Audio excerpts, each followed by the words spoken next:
Dears എല്ലാവർക്കും നമ്മുടെ പുതിയൊരു വീഡിയോയിലേക്ക് വീണ്ടും സ്വാഗതം. ഇന്ന് ഞാനിവിടെ നല്ലൊരു മാങ്ങച്ചാറിൻ്റെ റെസിപ്പിയാണ് തയ്യാറാക്കി കാണിക്കുന്നത്. ഇതുപോലെ മാങ്ങച്ചാർ ഉണ്ടാക്കി വെച്ചിട്ടുണ്ടെങ്കിൽ ഒരു വർഷം വരെ വെച്ചാലും ചീത്തയായിട്ടൊന്നും പോവില്ല കേട്ടോ. നല്ല ടേസ്റ്റി ആയിട്ടുള്ളൊരു അച്ചാറാണ്. അപ്പോൾ നമുക്കിത് എങ്ങനെയാണ് തയ്യാറാക്കിയിട്ട് എടുക്കാമെന്ന് നോക്കാം. അച്ചാർ ഉണ്ടാക്കിയെടുക്കാനായിട്ട് ഞാനിവിടെ 2 കിലോ പച്ചമാങ്ങയാണ് എടുത്തിട്ടുള്ളത്. ഇനി ഇത് നല്ലോണം കഴുകി തുടച്ചെടുത്തതിന് ശേഷം മാങ്ങ കട്ട് ചെയ്തിട്ടെടുക്കുക.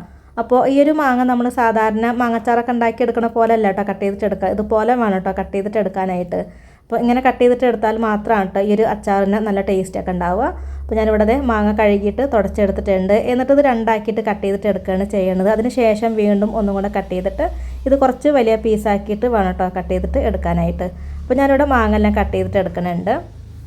മാങ്ങ ഇതുപോലെ കട്ട് ചെയ്തെടുക്കുന്ന സമയത്ത് ഒരു ഷീറ്റോ അതല്ലെങ്കിൽ ഒരു തുണിയോ വിരിച്ചതിന് ശേഷം വേണം കേട്ടോ കട്ട് ചെയ്തിട്ട് എടുക്കാനായിട്ട്. കാരണം നമ്മൾ ഇതുപോലെ ഇങ്ങനെ വെട്ടിയിട്ട് ഇങ്ങനെ കട്ട് ചെയ്തിട്ട് എടുക്കുമ്പോൾ മാങ്ങ കഷ്ണങ്ങളൊക്കെ ഇങ്ങനെ അകലേക്കൊക്കെ ഇങ്ങനെ തെറിക്കും കേട്ടോ. അപ്പോൾ ഒന്ന് ഷീറ്റൊക്കെ വിരിച്ചിട്ട് കട്ട് ചെയ്തിട്ട് എടുക്കുക. ഞാനൊരു പ്ലാസ്റ്റിക് കവറൊക്കെ വിരിച്ചിട്ടാണ് കേട്ടോ അത് കട്ട് ചെയ്തിട്ട് എടുക്കുന്നത്.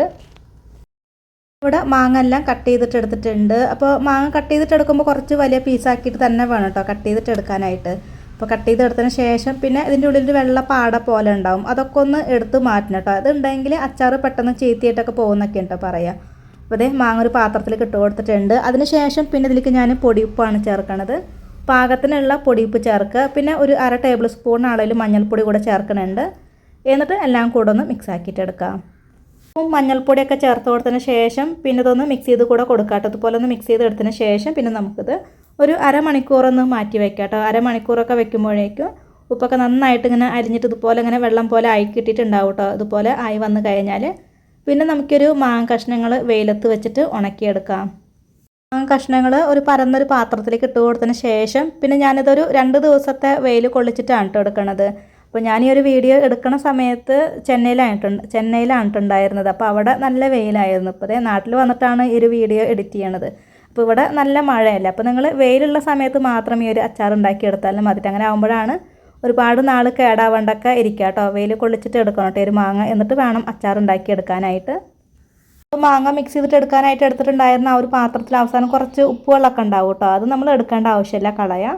അപ്പോൾ ഞാനിവിടെ 2 ദിവസത്തെ വെയിൽ കൊള്ളിച്ചതിന് ശേഷം മാങ്ങ കഷ്ണങ്ങൾ എടുത്തിട്ടുണ്ട് കേട്ടോ. ഇതിപ്പോൾ ഒന്ന് ഉണങ്ങി കിട്ടിയിട്ടുണ്ട്. ഒരുപാട് ഇങ്ങനെ ഡ്രൈ ആക്കി എടുക്കണ്ട, ഇതുപോലെ ഒന്ന് ഉണക്കിയെടുത്താലും മതി. ഒരു 2 ദിവസത്തെ വെയിലൊക്കെ കൊള്ളിച്ചിട്ട് എടുത്താൽ മാത്രം മതി. മാങ്ങ ഉണക്കിയെടുത്ത് കഴിഞ്ഞാൽ പിന്നെ നമുക്ക് ഈ ഒരു അച്ചാറിന് വേണ്ടിയിട്ടൊരു മസാല റെഡിയാക്കിയിട്ട് എടുക്കാം കേട്ടോ. ഒരു സ്പെഷ്യൽ മസാലയാണ് ഉണ്ടാക്കിയെടുക്കുന്നത്. ഒരു പാൻ അടുപ്പത്ത് വെച്ച് കൊടുത്തിട്ടുണ്ട്. ഇതിലേക്ക് 1 ടേബിൾ സ്പൂൺ ചെറിയ ജീരകം, 1 ടേബിൾ സ്പൂൺ മല്ലിയാണ് ഇട്ട് കൊടുത്തിട്ടുള്ളത്. കൂടെ തന്നെ 1/2 ടേബിൾ സ്പൂൺ അളവിൽ പെരിഞ്ജീരകം കൂടെ ചേർക്കാം. പെരിഞ്ജീരകം ഇട്ട് കൊടുത്ത് കഴിഞ്ഞാൽ പിന്നെ ഇതിലേക്ക് 1/2 ടേബിൾ സ്പൂൺ അളവിൽ ഉലുവയാണ് ചേർക്കുന്നത്. ഉലുവ ചേർത്ത് കഴിഞ്ഞാൽ പിന്നെ ഇതിലേക്ക് നമുക്ക് കടുക് ഇട്ട് കൊടുക്കാം കേട്ടോ. ഞാനിവിടെ ഒരു 3 ടേബിൾ സ്പൂൺ അളവിലാണ് കടുക് ചേർക്കുന്നത്. കടുക് കുറച്ച് കൂടുതൽ വേണം. ഇനി ഇതിലേക്ക് നമുക്ക് മുളക് ചേർക്കാം. ഒരു 10-13 വറ്റൽ മുളകാണ് ഇട്ട് കൊടുക്കുന്നത്. ഇത് അത്യാവശ്യം നല്ല എരിവൊക്കെ ഉണ്ട് കേട്ടോ.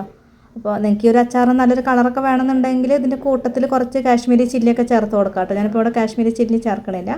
ഇനി ഇതെല്ലാം കൂടെ ഒന്ന് വറുത്തെടുക്കാം കേട്ടോ. നന്നായിട്ടൊന്ന് വറുത്തെടുത്തതിന് ശേഷം പിന്നെ നമുക്കിതൊന്ന് ചൂടാറിയിട്ട് ഒന്ന് പൊടിച്ച് മാറ്റി വയ്ക്കാം.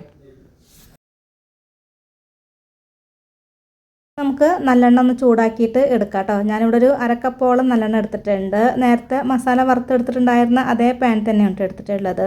ഇനിയൊരു നല്ലോണം ഒന്ന് ചൂടാക്കി എടുക്കുക. ഇതിപ്പോൾ നല്ലോണം തന്നെ ചൂടായിട്ട് വന്നിട്ടുണ്ട്. ഇനി ഇത് വേറൊരു പാത്രത്തിലേക്ക് ഒഴിച്ചു കൊടുക്കാം. നമുക്ക് അടുപ്പ് ഉപയോഗിക്കേണ്ട ആവശ്യമില്ല കേട്ടോ. അടുപ്പ് ആവശ്യമില്ല. അപ്പോൾ ഞാൻ ഈ ഒരു പാത്രം ഈ ഒരു ഉരുളിയാണ് എടുത്തിട്ടുള്ളത്. ഇത് ഞാൻ അടുപ്പത്തല്ല വെച്ചിട്ടുള്ളത്. ഇത് നല്ലെണ്ണ ഒഴിച്ചു കൊടുത്തതിന് ശേഷം പിന്നെ ഇതിലേക്ക് നമുക്ക് മസാലപ്പൊടി ചേർക്കുക. നമ്മൾ വറുത്ത് പൊടിച്ചിട്ടുണ്ടായിരുന്ന ആ ഒരു പൊടി ചേർത്ത് കൊടുത്തതിന് ശേഷം ഇതിലേക്ക് കായത്തിൻ്റെ പൊടിയാണ് ചേർത്തിട്ടുള്ളത്. 1 ടീസ്പൂൺ അളവിലാണ് കായത്തിൻ്റെ പൊടി ഇട്ട് കൊടുത്തിട്ടുള്ളത്. ഇനി ഇതെല്ലാം കൂടെ നന്നായിട്ട് ഒന്ന് മിക്സാക്കി എടുക്കാം. നല്ലോണം മിക്സാക്കി എടുത്തതിന് ശേഷം പിന്നെ ഇതിലേക്ക് നമുക്ക് നേരത്തെ ഉണക്കി വെച്ചിട്ടുണ്ടായിരുന്ന മാങ്ങ കഷ്ണങ്ങളുണ്ടല്ലോ അതെല്ലാം കൂടി ചേർത്ത് നന്നായിട്ട് ഒന്ന് മിക്സാക്കിയിട്ട് എടുക്കാം കേട്ടോ. അപ്പോൾ ഇത് ഞാനിവിടെ മിക്സാക്കി എടുക്കുന്ന സമയത്ത് എരിവിച്ചിരി കുറവ് പോലെ തോന്നിയിട്ട് അപ്പോൾ ഞാൻ കുറച്ച് മുളക് പൊടി ചൂടാക്കിയിട്ട് ഇതിലേക്ക് ചേർക്കുന്നുണ്ട്. അപ്പോൾ നിങ്ങളിതൊന്ന് ടേസ്റ്റ് ചെയ്ത് നോക്കിയതിന് ശേഷം മാത്രമേ പിന്നീട് മുളക് പൊടി ചേർത്താലും മതി കേട്ടോ. അപ്പോൾ ഞാനിവിടെ ഒരു 1/2 ടീസ്പൂൺ അളവിൽ മുളക് പൊടി ഒന്ന് വറുത്തെടുത്തതിന് ശേഷമാണ് ഇതിലേക്ക് ചേർക്കുന്നത്. അപ്പോൾ എരിവ് നോക്കിയിട്ട് മാത്രം മുളക് പൊടി ചേർത്താലും മതി കേട്ടോ. ഈ ഒരു മുളക് പൊടി കൂടെ ചേർത്ത് കൊടുത്തതിന് ശേഷം എല്ലാം കൂടെ ഒന്ന് മിക്സ് ചെയ്തിട്ട് എടുക്കാം. അപ്പോൾ പാകത്തിനുള്ള മുളക് പൊടിയൊക്കെ ഒന്ന് ചൂടാക്കി എടുത്തതിന് ശേഷം ചേർത്ത് മിക്സ് ചെയ്ത് കൊടുത്ത് കഴിഞ്ഞാൽ പിന്നെ നമുക്കിതിലേക്ക് ചേർക്കേണ്ടത് വിനാഗിരിയാണ് കേട്ടോ. കുറച്ച് വിനാഗിരി ഒഴിച്ച് കൊടുക്കാം. അതിനുശേഷം എല്ലാം കൂടെ മിക്സ് ചെയ്ത് എടുത്ത് കഴിഞ്ഞാൽ നമ്മുടെ വളരെ ടേസ്റ്റി ആയിട്ടുള്ള ഈ ഒരു മാങ്ങ അച്ചാർ ഇവിടെ തയ്യാറായി കഴിഞ്ഞു. ഇത് ക്ലീൻ ആയിട്ടുള്ളൊരു ചില്ല് കുപ്പിയിലൊക്കെ ആക്കി വെക്കുകയാണെന്നുണ്ടെങ്കിൽ 6 മാസമോ അതല്ലെങ്കിൽ 1 വർഷം വരെ വെച്ചാലും ഈ ഒരു അച്ചാർ ചീത്തയായിട്ടൊന്നും പോവില്ല കേട്ടോ. നമുക്ക് ചോറിൻ്റെ കൂടെ കഞ്ഞിയുടെ ഒക്കെ കൂടെ അത് എടുത്ത് കഴിക്കാം. നല്ല ടേസ്റ്റാണ്. സ്പെഷ്യൽ മസാല ഒക്കെ ചേർത്തുണ്ടാക്കിയത് കൊണ്ട് തന്നെ പ്രത്യേക ഒരു ഫ്ലേവറും ടേസ്റ്റുള്ളൊരു അച്ചാറാണ് കേട്ടോ. അപ്പോൾ ഇതുപോലെ ട്രൈ ചെയ്തിട്ടില്ലെങ്കിൽ തീർച്ചയായിട്ടും ഒന്ന് ട്രൈ ചെയ്ത് നോക്കുക.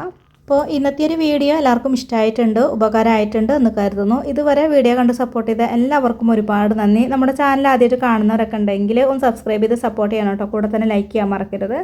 പിന്നെ ഹൈപ്പ് കൂടുന്ന ചെയ്യണേ. പിന്നെ എന്തെങ്കിലും അഭിപ്രായങ്ങളൊക്കെ ഉണ്ടെങ്കിൽ അത് കമൻ്റായിട്ട് അറിയിക്കുക കേട്ടോ. പിന്നെ അടുത്ത നല്ലൊരു റെസിപ്പി വീഡിയോ ആയിട്ട് വീണ്ടും കാണാം.